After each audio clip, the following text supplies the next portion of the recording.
ಧನಿಯಾ ಹಾಕ್ಕೊಳ್ತಾ ಇದ್ದೀನಿ. ಧನಿಯಾ ಅದಾದಮೇಲೆ ಚಕ್ಕೆ, ಲವಂಗ, ಏಲಕ್ಕಿ, ಜೀರಿಗೆ, ಮೆಣಸು, ಮೆಣಸಿನ್ಕಾಯಿ ಎಲ್ಲ ಹಾಕ್ಕೊಂಡು ಫ್ರೈ ಮಾಡ್ಕೊಳ್ತೀನಿ.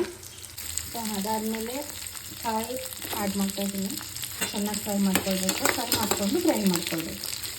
ಆದಮೇಲೆ ಒಂದು ಆನಿಯನ್ನು ಸ್ಮಾಲ್ ಚಾಪ್ ಮಾಡ್ಕೊಂಡು ಹಾಕ್ಕೊಳ್ತಾ ಇದ್ದೀನಿ. ನೋಡ್ತಾ ಇರ್ಬೋದು ಆನಿಯನ್ ಚೆನ್ನಾಗಿ ಬ್ರೌನ್ ಆಗಿದೆ. ಹಾಕ್ಕೊಂಡಿದ್ದೀನಲ್ವ ಆ ಮಸಾಲಾನ ಹಾಕ್ಕೊಳ್ತಾ ಇದ್ದೀನಿ. ಚಿಲ್ಲಿ ಪೌಡರ್ ಆ್ಯಡ್ ಮಾಡ್ತಾಯಿದ್ದೀನಿ. ಮಟನ್ ಮಸಾಲ ಏನು ಮನೇಲಿ ಮಾಡ್ಕೊಂಡಿರ್ತೀವಲ್ವ ಅದನ್ನು ಉಪ್ಪನ್ನ ಕೂಡ ಆ್ಯಡ್ ಮಾಡ್ಕೊಳ್ತಾ ಇದ್ದೀನಿ. ಮಿಕ್ಸ್ ಮಾಡೋಣ.